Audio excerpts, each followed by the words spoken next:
Hello, and welcome to a bonus episode of Virtual Birding. This is sort of a part B to our Sea Watch as we remain on the ocean near Virginia Beach, now actually in Virginia Beach, and today we're looking for something purple, the Purple Sandpiper. And I say purple, but really, I don't really understand how this bird got its name. I mean, purple finch is kind of purple, but this bird's kind of a nice color of gray, I guess you could say. So, not so purple, but start out looking at a bird flying over and barely got to see it, but that looked like a brown pelican, which is pretty neat. We got some ring-billed gulls loitering around here, and also a couple other little birds that we haven't seen yet on Virtual Birding, the rock pigeon.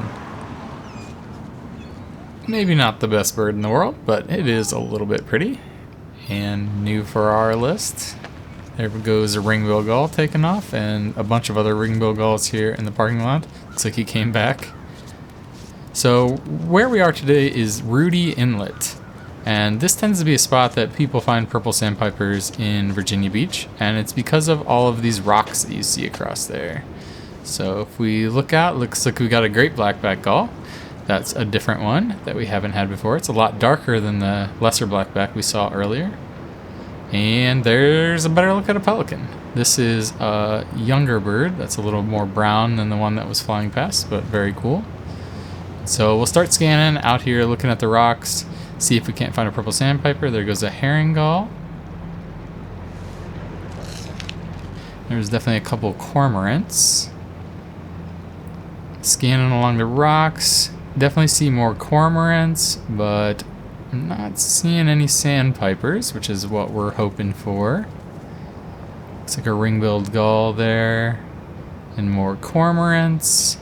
The purple sandpipers are likely to be right along the water's edge, so that's where I'm looking. But yeah, on this little break wall, it doesn't look like any purple sandpipers. But here come a couple birds here that are pretty neat. One thing that I definitely didn't necessarily expect, and those are brant, which is a kind of cool goose that's very dark and is more along the coast than a lot of the other geese. Definitely a special bird, getting chased out by this little boat. And there's a couple other ducks back there in the channel. And it looks like bufflehead, two females like we saw in the last episode, but also nice bright white male. A lot more white on that guy. Alright, we'll keep scanning, looking at the rocks on both sides of this little inlet, and hope to find a purple sandpiper. I don't necessarily expect it right here in the inlet. They often like being out where the waves are hitting the rocks a little bit more for whatever reason, so we'll try our luck a little further out.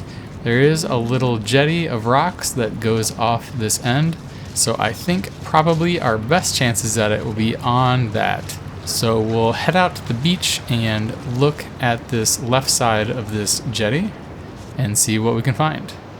What we're really looking for is anywhere that's got green algae on it. They tend to really like being in areas where there's that green algae. I don't know if they actually eat the algae itself or if they just eat invertebrates and that sort of thing that are hiding in that algae, but almost always when I see them in places like this, they are in that green algae.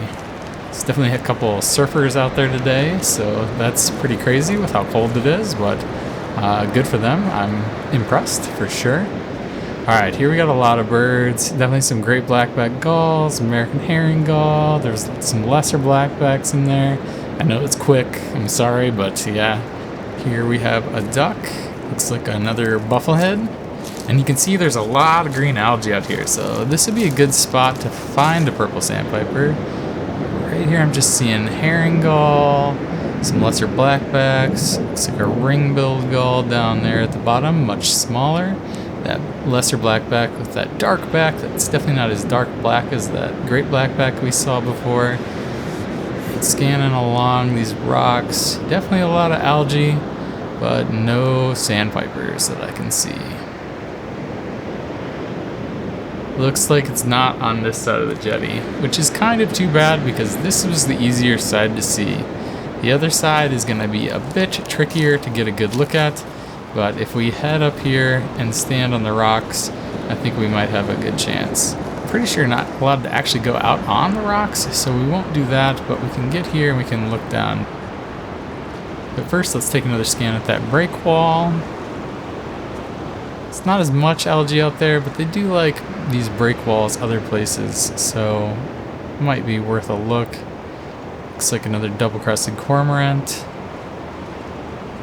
Another on the rocks there. No sandpipers. Hopefully they're not on the back side of this, although the waves do look like they're crashing pretty hard there. There's our bufflehead again. Really nice male in the front.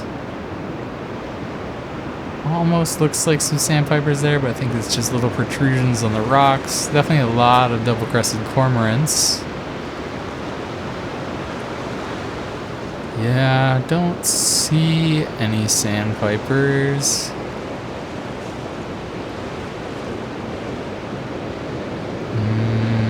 No, doesn't look like it's on the break wall, so that gives us only one more place to look, as there aren't really that many rocks left. And that is to go down a little closer to the water, which I don't totally love, and look down this edge and hope to see some sandpipers down there. And yeah, there at the end, you can see purple sandpiper. Real sort of dark, I guess you could call it purple, but it looks more like a gray to me. If you look hard, there looks like there's 4 of them, 2 kind of in the front and 2 towards the back. Pretty neat. Take a little adjustment and take another look, see if they're still hanging out. And all those crashing waves, you see them fly up a little bit there. You can see the little flash of white in the tail. There they go up the edge, jumping around, avoiding those waves, crashing on the rocks, and very cool. I don't think we're gonna get much closer than that, but that was definitely good enough to identify them, which is pretty neat. But there's a bird on the beach, and here we have a crow. We were hearing American crows earlier from this direction, so I think that's probably what they are. And here we got a juvenile great blackback gull with that really heavy bill and darker back, lighter head, and it looks like it's picking at a dead merganser, probably a female red-breasted merganser. Not necessarily the happiest thing to see, but that is life. Sometimes birds don't make it. My guess is that great blackback gull did not kill that duck. It's a big gull, but I don't think it could kill a red-breasted merganser. That's probably one that died on its own and just washed ashore, and juvenile great blackback gull is certainly not going to turn down an easy meal, so it's a bit of bad luck for the merganser, but a bit of good luck for the great blackback gull.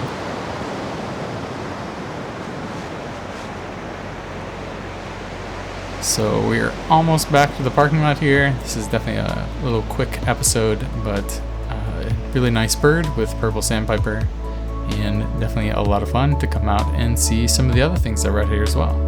And for our walk summary, we had 11 species of birds in about a quarter mile and 35 minutes of birding, and we saw our target bird, the purple sandpiper.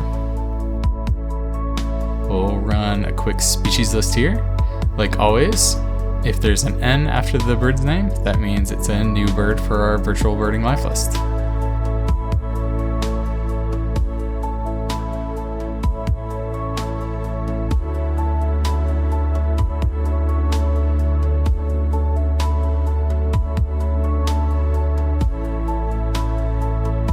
With 5 new species today, that puts our virtual birding life list at 75 species, and with no new mammals, we remain at 4. Thanks for joining me here at Rudee Inlet. I hope you enjoyed the purple sandpipers as much as I did. I'll see you for our next bird walk, and happy birding!